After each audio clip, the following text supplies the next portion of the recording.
Good morning. Hey there, guys. I'm Jeff Corwin, and welcome to a very fun and exciting episode of Ocean Mysteries. On today's adventure, we're experiencing all the hard work and dedication that goes into keeping these animals, like this bottlenose dolphin, nice and healthy at Georgia Aquarium.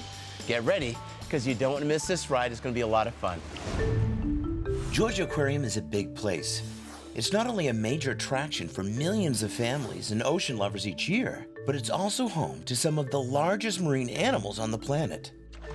And to keep all of these animals healthy, there are hundreds of individual systems that must be running smoothly and working in perfect order. Most of us know how much work a pet dog or cat can be. Well, imagine taking care of a group of penguins or trying to look after a giant whale shark. Trust me, if you spend a week trying to care for the animals at Georgia Aquarium, taking care of the family dog, well, that'll seem like a piece of cake. Just think of what it takes to keep tens of thousands of marine animals fed every day. How many tons of seafood do you go through a day? A day? I'm not quite sure. I know we go through about 300,000 pounds per year. 300,000 pounds of fish per year. It's kind of like a cruise ship. I know. It's a cruise ship for pescivores. This is just one example of what's going on. You got a team of like half a dozen people here, and they're running themselves as fast as they can. All the seafood is put on ice as it gets prepped and ready to go. And then you can come over here, and you can see there's more stuff going on. What are you guys working on here? This is for the spotted eagle race. Spotted eagle, and what are they like? They're getting clam, shrimp, hard-shell clam, squid. Oh, look, they even, can I pick this up? Yeah. So they even get a menu. I mean, that's kind of cool. You even get a menu. And what are you working on over here? This is for the manta rays. Manta rays. So manta rays, remember, they're big animals, but they're eating very small things. So here we have these tiny shrimp right here, and these are things basically designed to fit in a very small mouth. Right. These guys are prepping for food. So you're prepping for sea otters, right? We are indeed. And what's with the colors? Well, the colors are for identification purposes. So each sea otter is assigned a different color, so we know exactly whose bucket is whose and what feed. Awesome. Systems like colored plates and containers help the staff organize specific foods for specific animals, from sea otters to whale sharks. Incredibly, these massive fish have been trained to recognize these pails when it's time for the meals. Training animals at Georgia Aquarium is an important way to help the staff manage them all. The mighty manta rays in the Ocean Voyager exhibit are a good example. Caring for an animal this large and this sensitive takes training, expertise, and some serious preparation. Okay, guys, this is it. We just finished our briefing for something that is a first for me, maybe a first for television. We're about to get in this water, get in that stretcher, and lure Tallulah in it. Tallulah is the largest manta ray living in Ocean Voyager. We're going to do a health assessment, something really cool, something you don't want to miss.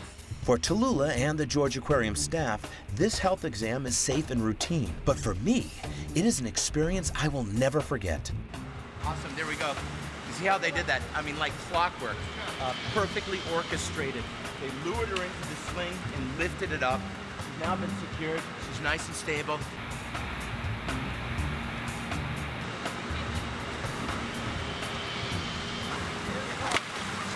She's really strong. I'm getting a beating from a manta ray. I'm willing to take the licks because this is an incredible experience for me. I've done a lot of stuff in my life. I've seen mantas out in the wild, but I've never experienced one like this. One of the important parts of this assessment is to actually get a sample of blood. You know, these animals have a very interesting arterial and cardiovascular system. We've got one of our vet members here that has been trained to work with these creatures. This is Joe. Getting a nice sample of blood here, and that's kind of like trying to find a needle in a haystack, or basically the blood flow in a giant manta ray. There's a lot of mass and surface area, hundreds if not thousands of pounds, and she's looking to tap a vein that's thinner than my pinky. She's done it successfully. There's a tremendous amount of information to be held in this blood sample. We can study the genetics. We can do a CBC, a complete blood count, and basically that information is crucial in understanding not only the health of this individual manta, but perhaps the health of the overall species as a whole. So now we're getting a measurement of the head. We're measuring from basically one eye to the other. So 102 to 102 centimeters. Now we're going to measure the inside of the mouth. That's really cool. So we've actually just done a measurement of its mouth. I've got the camera under there so you can see it. And it's 60 centimeters from one part of the jaw to the other part of the jaw. And you're seeing something that I've never seen before, at least this close. You're seeing the inside of a manta ray's mouth, and you're seeing how this creature is able to funnel in thousands and thousands of gallons of water. And by doing that, it's filtering out all the small little bits of living particles that this creature likes to eat. And it almost looks like chainmail or Kevlar. And basically, it's those gills that's trapping the food. That's right. So it's not only taking in water for respiration, but it's actually using the gills and that water in that pumping system to get its meal. And I can actually feel it pull the camera in. So there you go, guys. Just a few moments with this mighty, mysterious manta has been a once-in-a-lifetime experience for me that I won't soon forget. But more importantly, it's given this team an opportunity to assess the health of this creature. And from the looks of it, Tallulah is doing great. Coming up next, we find out what it takes to turn this state-of-the-art aquarium into a mini ocean on land. And later, we'll get up close and personal with some of the most mysterious and most adorable marine mammals on the planet when we return to Ocean Mysteries.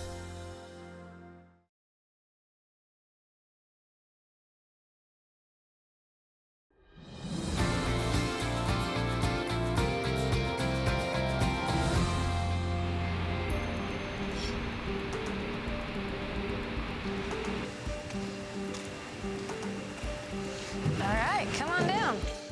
So guys, this is gonna be really, really awesome. This is an experience I've been waiting for a long time at Georgia Aquarium. We're working with one of these amazing creatures. This is a beluga whale. It's a cetacean that you find living in the Arctic and nether regions of our planet. They're an awesome, very social cetacean, and they're just so cool.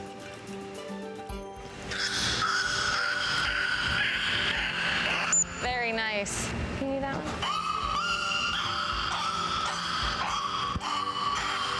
So what are we gonna do today? Well, we're gonna get a blood sample from him. Awesome. So what's the first thing we gotta do? I'm gonna ask him for his tail flukes. Okay. All right, buddy. Let's take a look at those. Wow.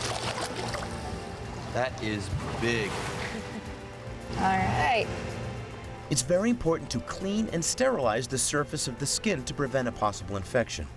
So you can see I'm just kind of inserting, and we're looking for very calm behavior from the animal. And we insert until we see a flash. There you like go. that. And there's the flash. You And now see I the need flash? There's the need blood coming holder. up. And if you can pass me one tube at a time, we'll see if we can get a draw out of here. And Eric, why is this sample so important? Why do you need to take blood from this whale? Well, we take samples on a regular basis, and the primary reason is to have a normal database so that we understand what their blood parameters look like under normal, healthy conditions.